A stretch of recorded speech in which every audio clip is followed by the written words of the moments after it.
Bonsoir. Bonsoir. Bonsoir. J'espère que vous allez bien. Oui. J'aimerais partager un test qui découle d'une expérience que j'ai vécue. Pendant mes premières années au Cameroun, je travaillais pour une organisation internationale de protection de la nature et j'ai toujours milité pour la protection de l'environnement. Mais un jour, on devait travailler au sud du Cameroun et on devait mettre en place une aire marine protégée, pour ceux qui connaissent. Seulement, pour mettre en place une aire marine protégée, on doit expulser de fois les populations autochtones et il n'y a pas vraiment de plan. Et ça m'a fait découvrir un problème parce que mon cœur bat pour protéger la planète, mais je me rendais compte que je ne prenais pas en compte pendant longtemps tous les paramètres du problème.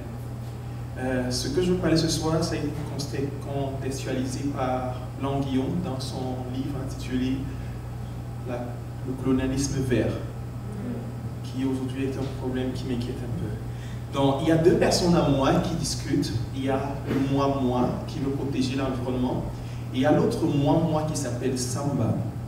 Samba qui veut aussi protéger l'environnement, mais qui me pose la question de sa terre, de la terre de ses ancêtres.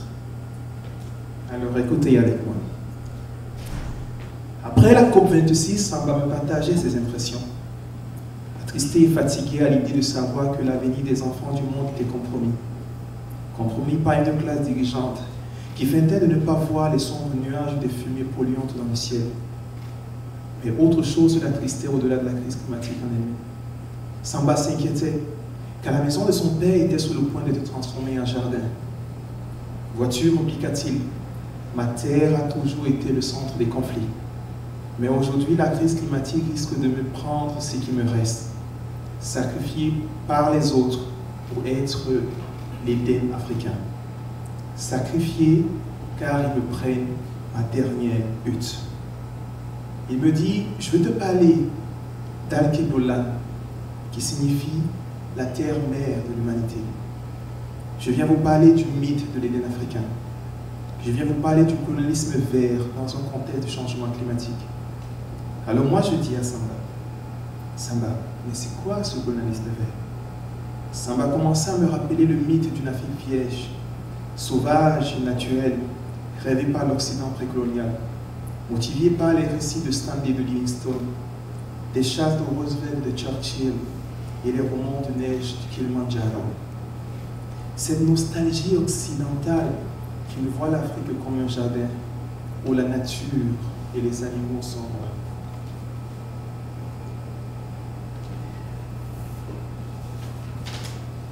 Certainement, tu as le souvenir dans tes écrans tout petits ou tout petites que lorsqu'on te disait Afrique, qu'est-ce qui te passait par la tête? C'était safari, n'est-ce pas? C'est le mythe d'une forêt primaire, influencée par les théories du climax. Il me rappela que la dégradation des forêts à l'époque coloniale n'avait pas pris fin. Il me rappela combien la colonisation intensifia notamment pour le commerce de l'ivoire. Il me rappela les 95 millions d'hectares de forêts défrichées pendant cette période. Il me rappela surtout combien ce sont ses ancêtres qui furent blâmés. Motivé par le désir machiavélique du colon qui créa des réserves de chasse dont les habitants étaient sinon expropriés, au moins contrôlés. Il me rappela que ce sont ces réserves de chasse qui, dans les années 30, furent converties en parcs nationaux.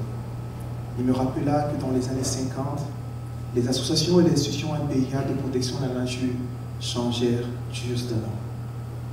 Il me rappela qu'en 60, en Varsovie, l'avenir de la forêt africaine fut décidé sans les Africains, par les administrateurs coloniaux, perpétuant l'idée d'une nature qui, pour être protégée, doit être vidée de ses habitants, c'est-à-dire de l'Africain. Il me dit, voilà pourquoi je te parle de colonialisme vert. Il me dit, il ne s'agit pas du néocolonialisme, mais bien du postcolonialisme. Il me rappela que dans les années 60, à Arusha, ces institutions internationales formées au moule de la patronisation et ont instrumentalisé les normes internationales dans le sens de l'intérêt.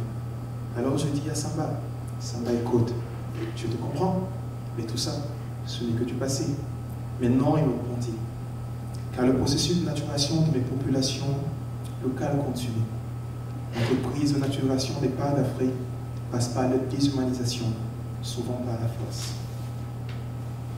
Il me dit chez moi, les expulsions sont masquées de départ volontaire. Chez nous, me dit-il, on prenait dans la forêt que ce dont on avait besoin.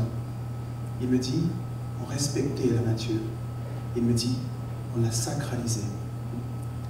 Aujourd'hui, dans l'action de l'oubli de ces grandes multinationales, nous sommes non seulement oubliés, expulsés, mais nous sommes aussi criminalisés.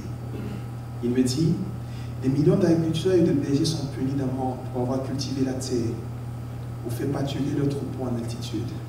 Il me dit, des milliers subissent des peines de prison pour le braconnage d'un petit gibier. Il me dit, il arrive parfois que certains d'entre eux soient violentés par les avocats, armés et équipés de matériel technologique qui sont de fois financés par ces organisations pour lesquelles moi je travaille. Il me dit, tu sais, ça fait 30 ans que je commence à voir que mon village est militarisé. Samba me dit, je comprends ton combat pour le climat. Il me dit, je comprends tes motivations. Il me demanda, est-ce que tu comprends ma peine? Il me dit, s'il vous plaît, laissez-moi juste ma hutte. Ça, c'est ce que Samba me dit. Merci.